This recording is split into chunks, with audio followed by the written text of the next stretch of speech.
Hello, hockey fans. Game 5, a pivotal Game 5 in the Stanley Cup final took place.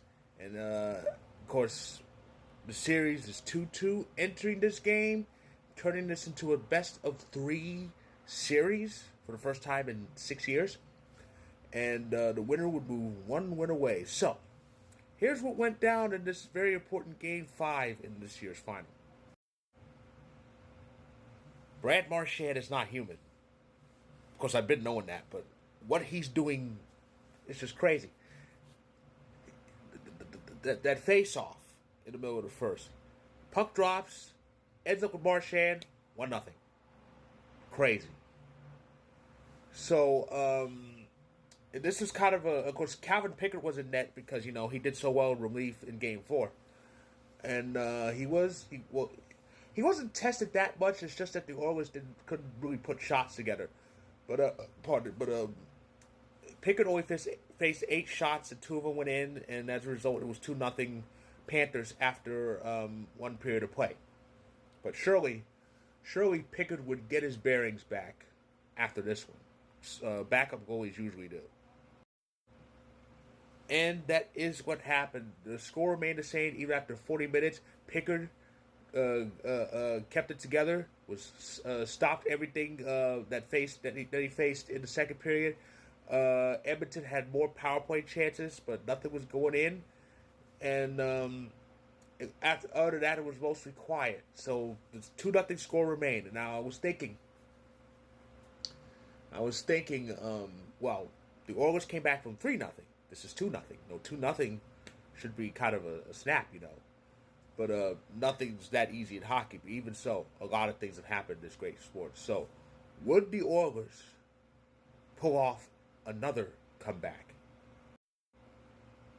They did try. They really did try. But in the end, Florida was too much for them. At least, Connor McDavid finally got on the board in this series. He got one. That was the goal that ended Sergei Bobrovsky's shutout bid. But Sam Reinhart scored just less than a minute later. So Florida went on to take this 5-2, and they are 1 win away from repeating. And some blame was directed towards Pickard, but you can't really blame Pickard for this. There weren't a lot of shots in this game. The shot total ended up being 21-19 in favor of the Oilers. That's nothing. 40 total shots. I think each team, in Game 4 had almost that many. And so the shooting was very minimal. Pickard did all he could. He did. But I would think that the rest of the way, however long this goes, it's got to be Skinner's net. It has to be, especially on Tuesday with what the Oilers are facing. And again, Marchand had 2 goals because he scored in the third period too. So he has 10 goals so far in this postseason, and 6 of them have come in this final. It's ridiculous what he's doing. I think he's the front runner on the Florida side for the Conn Smythe. He's got to be.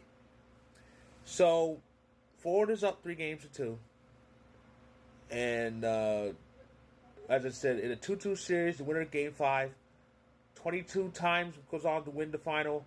Only 7 times they don't. I do remember a couple of those. Times. Of course, the Devils, they won Game 5 but lost 6 and 7. That was an 0-1. And it happened to Pittsburgh. They lost in 2009. They lost Game 5 in a 2-2 series, in a 2-2 final, but they went on to win the next 2. And it happened to the Canucks too in 2011. So this could happen again. Plus, we all remember, in last year's final, Edmonton avoided elimination 3 straight times until they couldn't do it anymore in Game 7. So, who knows? We could see something pretty interesting here. But Game 6, Tuesday, 8 p.m. Eastern, 5 p.m. Pacific, on TNT. The game's in Sunrise, and the Cup will be in the building. Will the Panthers repeat, or will the Oilers steal another road game and head back home one last time this year? This fan is hoping for 7, but we'll see what happens on Tuesday. So that is my recap of Game 5. If you like this video, click the like button. If you're on YouTube, click subscribe if you want more. If you're on TikTok and Instagram, feel free to hit that follow button. And my story on Vocal, there it is up there. There's the link. Check it out when you can. And the next time I talk hockey, well, I'll recap Game 6 on Tuesday night, and it might come with some congratulatory news, or we may get Game 7. That's going to be interesting. So stay tuned for all of that.